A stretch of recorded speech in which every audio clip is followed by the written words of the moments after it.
Breaking this morning, the National Transportation Safety Board on the scene of a deadly train crash that happened overnight in Case, South Carolina. Investigators trying to find out who left the bodies of newborn twins alongside the road in Arkansas. Deputies made the tragic discovery Friday afternoon. Well, developing now, Republicans are praising and Democrats are blasting the decision by President Donald Trump to declassify a memo about FBI surveillance. Wet out there. Yeah, it's still early right now, but obviously you're dealing with a rainy commute. So as you head out right now, if you're using 240 on the East Loop there near Poplar Avenue, traffic volumes beginning to pick up. You know, on a normal day, around 150,000 drivers come through here on the flyover at I-240 and I-40. Right now, we are seeing a decrease in traffic as we approach rush hour. A bold plan to repair Shelby County's damaged roads hits a snag.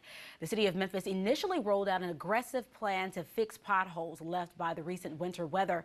Our Jerry Askin explains what has changed. A student-led group calling themselves March for Our Lives will demand that lawmakers get something done about gun control. No lines, no waiting, and no camping out. As you can see, there are no parents out here this morning. Obviously, everyone got the memo that today is the official online registration day. School leaders we talked to say they do have a plan in place, emergency plans, and they say it's so important to make sure that they are reviewing and updating those plans. In addition to police blocking off major roads like Union Avenue and the city's traffic division, the city also provided these dump trucks to serve as barriers in case any protesters decided to use their vehicle as a weapon. Both kickers getting their start with the University of Memphis Tigers playing right here at the Liberty Bowl Stadium. It made for an exciting Super Bowl matchup and even set some records. Officials here at the church, they have indeed updated a timeline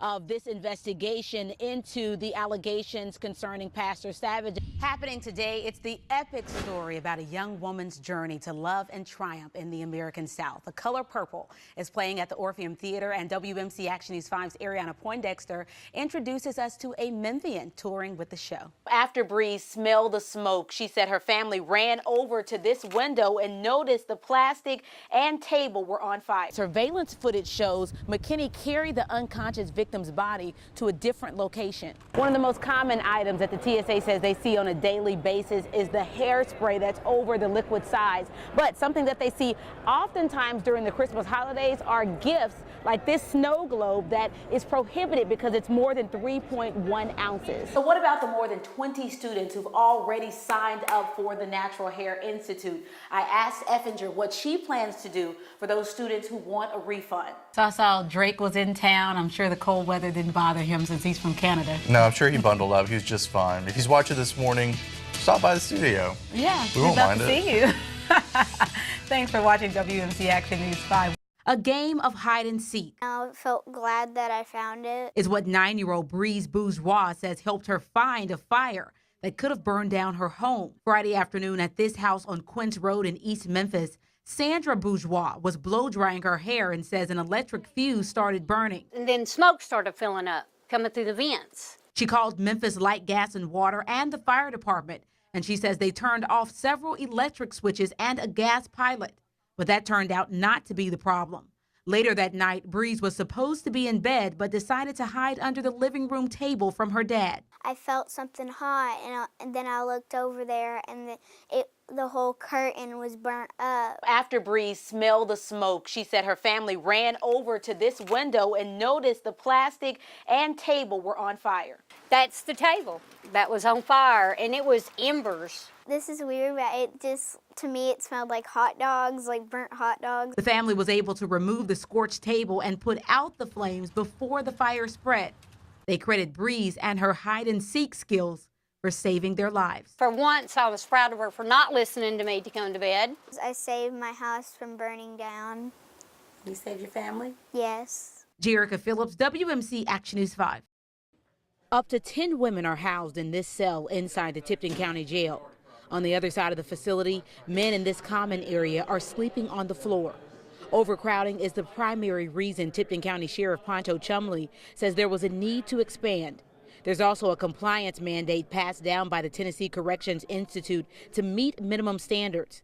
Taxpayers and media were invited to tour the new $3 million expansion. At nearly 25,000 square feet, the new capacity of the jail is 201 beds, including a new nurses station.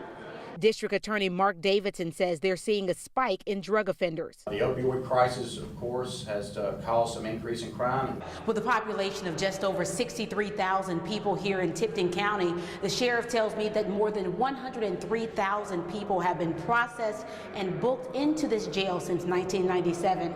I asked what they're doing about the recidivism rate. With this new education unit, we anticipate Alcoholics Anonymous and Narcotics Anonymous setting up a GED program to help some of these people get an education. Grant funding helped build this new laundry facility and food supply room. There's also more room in the recreational yard. What you won't see in the Tipton County Jail are televisions or radios. I see it as a waste, is that time. When you have someone that's been that many times, fourth, fifth time person, you know, I'm worried more about the victim. With at least 86% of inmates returning to the jail at least more than once, it's a growing challenge in this small town. We need to go on today and get a plan for down the road and see where we're at with that as far as future expansion. Jerica Phillips, WMC Action News 5.